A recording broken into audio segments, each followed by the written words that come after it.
Welcome to Algebra 2, Module 3, Unit 10, Lesson 1. We're going to do function composition to start off the unit.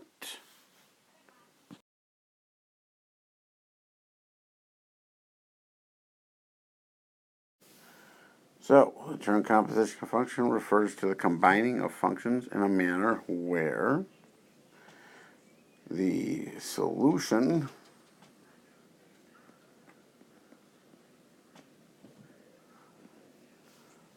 from one function becomes the substitution for the other.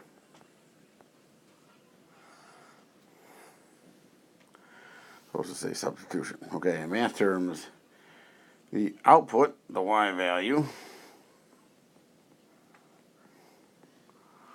becomes the input for the x values.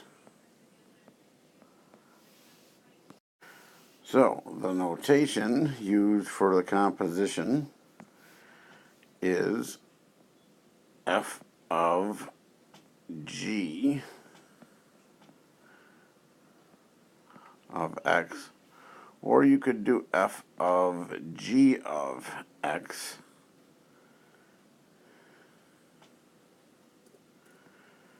and figure it out from there. And is read, like I said, f of g of x, or same as above. These two notices are basically here on both of those. Okay, so let's go solve an equation. You've got what f of x is equal to here.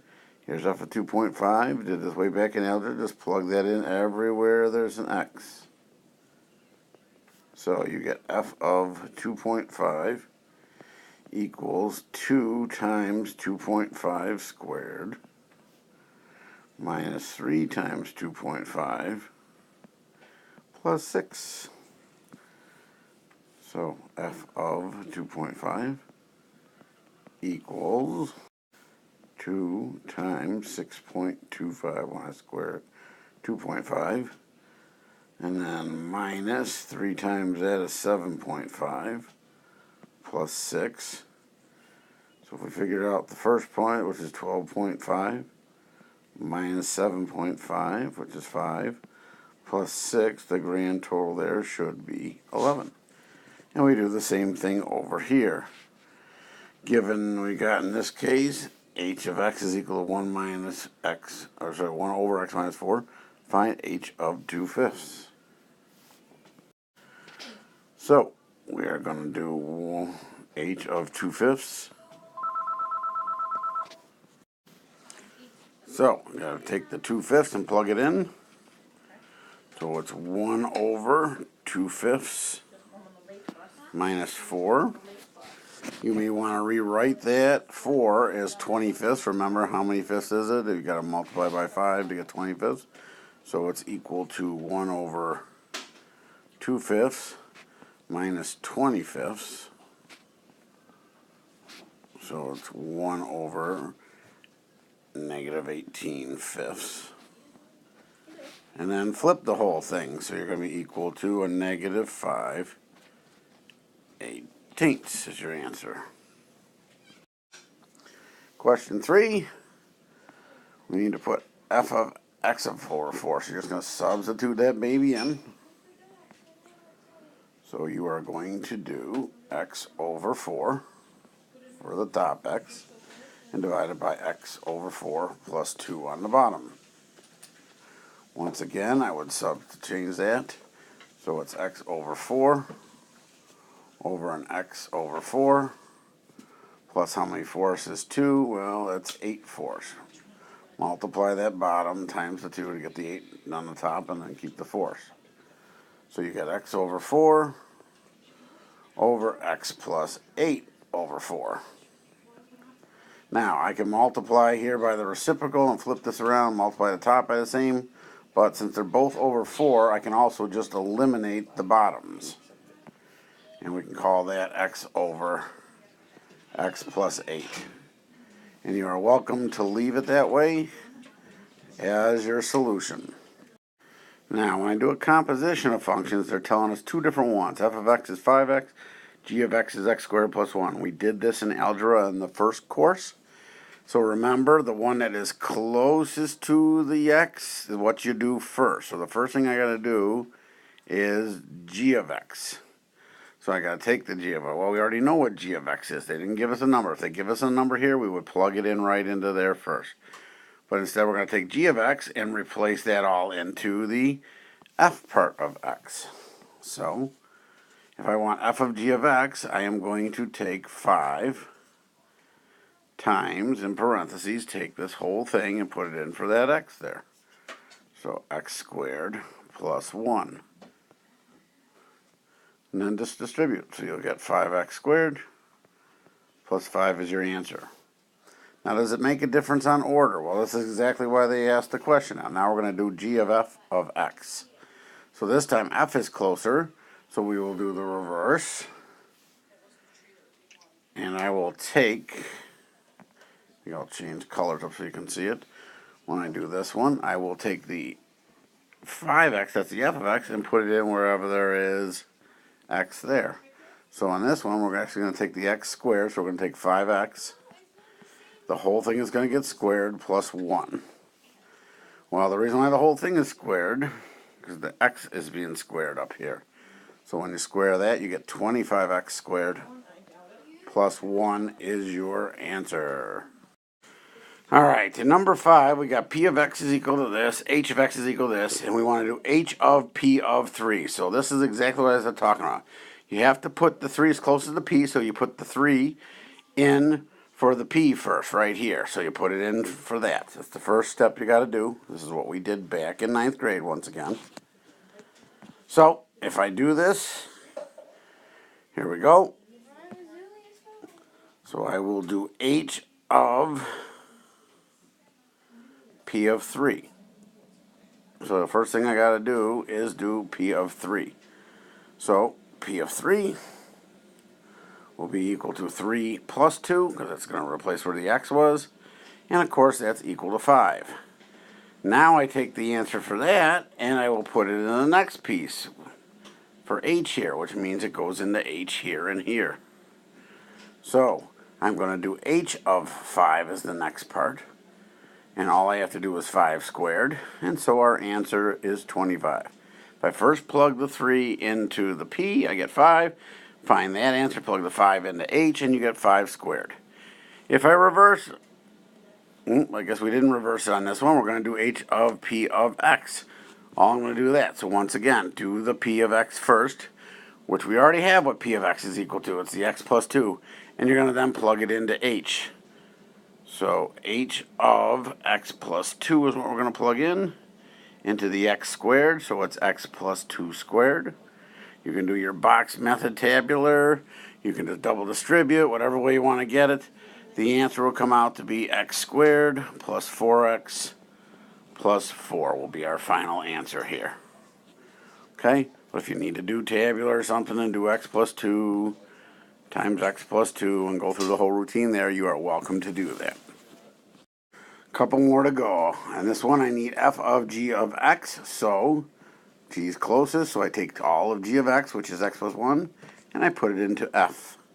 So in this case, I got to square x plus 1. I'm going to take the whole x plus 1, and according to f of x, it's squared, so I got to square that. Once again, tabular or whatever, your answer will be x squared plus 1x, and 1x will make 2x, plus 1 times 1 is 1. There's my answer. Okay? Pause the video and try g of f of x. So reverse it. Take all of the f of x, which is x squared, and plug it in over here. Okay, hopefully all you did was plug in the x squared there where there's an x plus the 1.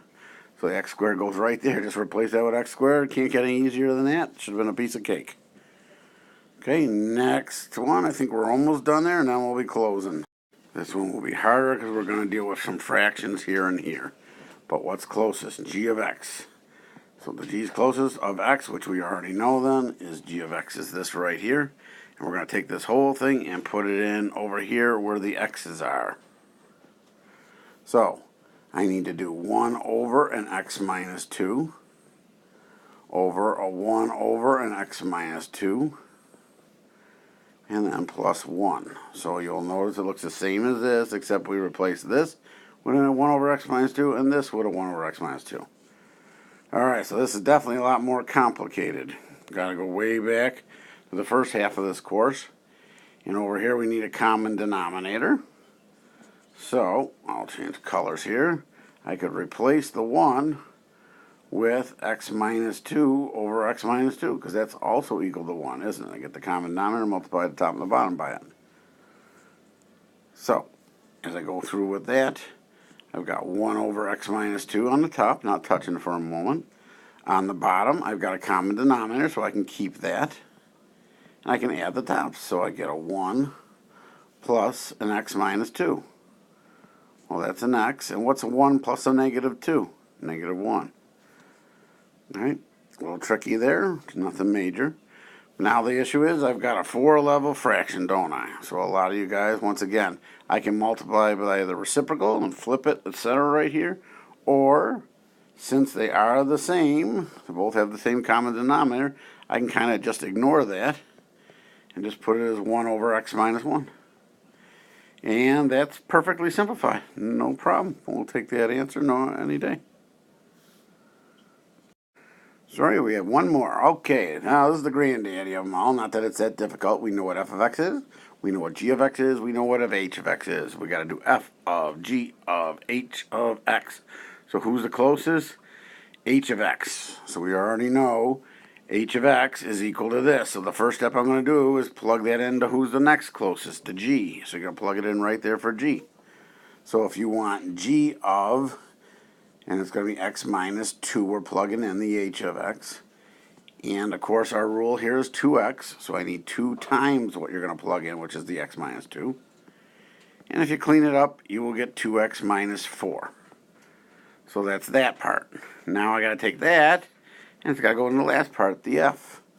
Well, f is just an x squared thing, so we just got to take this whole 2x minus 4, and plug it in. And so you're going to get 2x minus 4. And I've got to square it. We are not going to leave it that way. So if you have to, once again, box method, double distribute, whatever you like the best. Okay. Since it's been a little bit, let's just do this together. Let's take a look at a tabular. So 2x minus 4, 2x minus 4. So real quick, this box I get 2x times 2x is 4x squared. This is a minus 8x. This is a minus 8x in this bottom one, and the last one, negative 4 times negative 4 is positive 16. Bring out your answer here, 4x squared. Don't forget your diagonal right here.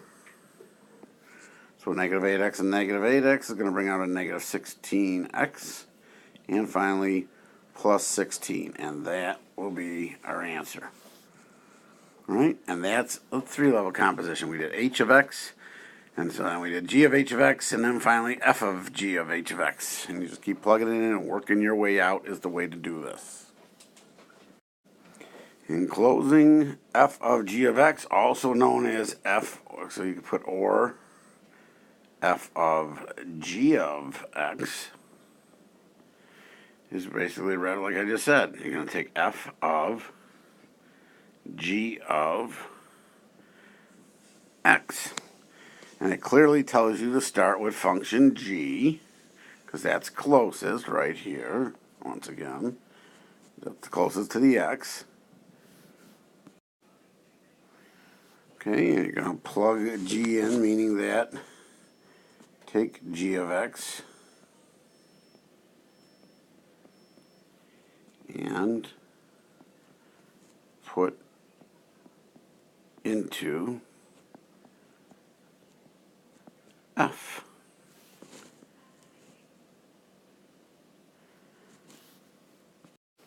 And when you're done, you got your solution, or your simplified form. Simplified. Alright, we're going to do more of this in class, but like I said, this lesson's nice. It's got to review what we did back in algebra. We covered it because we wanted to hit that topic, so this should be a nice piece